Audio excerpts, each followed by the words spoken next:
If you could ask God any question, what would you ask him? I want to talk about questions because as curious people we love to ask questions, and particularly if we could talk to God, I'm sure we'd have loads and loads of questions for him. But this morning my boy said something really profound. He said, in life we should follow God's questions. We should listen to God and work out what God's questions are for us. And this got me thinking about how Jesus, God incarnate, used questions as a method of teaching and discussing and dialoguing with people. Jesus' teachings are literally permeated with him asking questions of people. Even when people come up and ask him questions of their own, Jesus would often reply with a question. And this got me thinking about, why did Jesus use so many questions? Why does God teach us through questions? Why does he ask so many questions of us? So as I was pondering this, it got me thinking about the role of questions. Now, by training, my profession is teaching. I'm an educator, I'm a teacher. I love teaching, and a huge part of the teaching dynamic is asking the right questions, is learning how to ask questions, who to ask questions to, and when to ask questions. It's a huge part of the learning dynamic. So the first role of questions is in what we call pedagogy, the art and science of teaching. So questions are used pedagogically. Teachers use questions because it engages the mind of students, it helps them think, it gives them ownership of the answers, and it shows that truths are accessible, that truths are there. And I want to give you an awesome example from philosophy. So in Plato's work, Meno asks Socrates to prove his claim that learning is recollection. So Socrates believes that people have this kind of innate knowledge in them, and the teacher's job is to kind of draw it out. So it's not like a learning mind is like an empty jug that you fill with knowledge. Actually, no, the knowledge is there. You've just got to work out how to access it, how to bring it out. So education is drawing out truths and knowledge. And in order to do this, Socrates brings a slave boy, and he says to the slave, have you got any training in mathematics? He establishes that the slave is untrained, is not a mathematician. And then through a series of questions, he proceeds to get this young boy to solve a complicated mathematical problem. Now, it sounds simple. The idea is, how do you double the area of a square? And you might think, just double the length of the sides. And if you double the length of each side, you double the area. But in fact, the area increases by 4 times.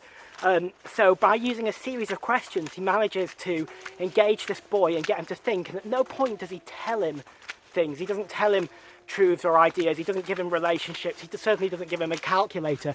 But through the use of careful questioning, he helps this slave solve this complicated mathematical problem. And the point here, it's called the Socratic approach of teaching, is that knowledge can progress and advance through the use of questions. So God has questions for us. God is asking questions of us. Jesus asked questions of people in the Gospels, and it's really interesting to stop and reflect on what questions is God asking of you. What areas of your life would God be encouraging you to reflect on? Now, these branches are getting a bit low, so I don't want my little boy to get startled by a snowy branch to the face, so I'm just ducking down a bit. But yeah, this idea of questions. And what's really interesting is the world has changed. So as an educator, it's one of the most interesting times to educate, because everyone has such immediate access to so much knowledge. We have it in these tiny little devices, these smartphones that are in our pocket, and you can pull them out and access literally anything that's been published on the internet, anywhere, anytime. It's all that knowledge is available to you, huge amounts of knowledge. You can read scholarly articles on philosophy, mathematics, cosmology, ethics, or you can just read up on celebrity news. All that information, all that knowledge is there at people's fingertips. So the role of teaching and the role of education has changed massively. Certainly, if it was true back in Plato's time that education was a process of drawing out knowledge, even more is that true now, because all the information is there. So as educators, and I think anyone who's listening to this probably shares a burden for education, our job has changed. It's teaching people to analyse, interpret, evaluate and assess the information that's there, and to ask questions of the information. We're talking about asking questions, and it's about learning to ask the right questions, not accepting things just because it's there, just because it's written, just because other people agree with it, but really reflecting and thinking deeply. So this is my encouragement for us to think about with questions. I want you to think about the way that Jesus uses questions. He's so tactful and he's so clever, because Jesus' questions aren't merely educational. We've talked about the pedagogic dimension, but what Jesus is doing is he's engaging people's hearts and their spirits, and he's helping draw out people's motives. So sometimes people come up, they'd ask Jesus questions to catch him out and to trick him. And it'll say this in the gospel, like, you know, these Pharisees who hated Jesus, these religious leaders, they come up with these questions to try and catch him out, and Jesus in a single question would turn it on its head, fire it right back at them with a single question. And he was so wise and so clever in the way he would do this. And these questions would draw out people's hearts and their motives. It would expose kind of wrongful motives. And it's just so beautiful and so clever the way he does this.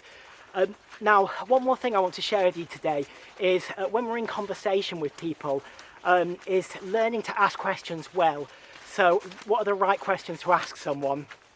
Something that's very English, something in my culture, very common, is just to say, how are you? Almost as a greeting. How are you? How's it going? And it's not very cultural to say to someone, actually, I'm not doing too well. People don't want to hear that as the answer. When they say, how are you? It's meant to be, okay, good, fine, you know, just keep it simple, one-word answers. But actually, by changing the question, you can lead people into feeling more comfortable giving an honest answer. Rather than just saying, how are you doing? You can actually say, how are you feeling at the moment? What's going on in your life? Tell me about what's happening with you. What are your struggles? And you can kind of challenge people. But what you don't want to do is be too kind of intense. You don't want to pressure people into giving information they're not comfortable giving.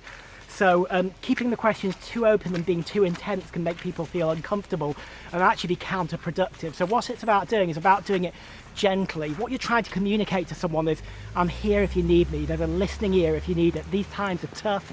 We're going through difficult situations together with a global pandemic, all of these fears that people have, the chaos and the anxiety in people's lives.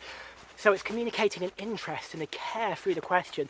And I would encourage you to do that. When you talk to people, is try and ask how they're doing. Don't just use how are you as a greeting, but actually take interest in people's lives.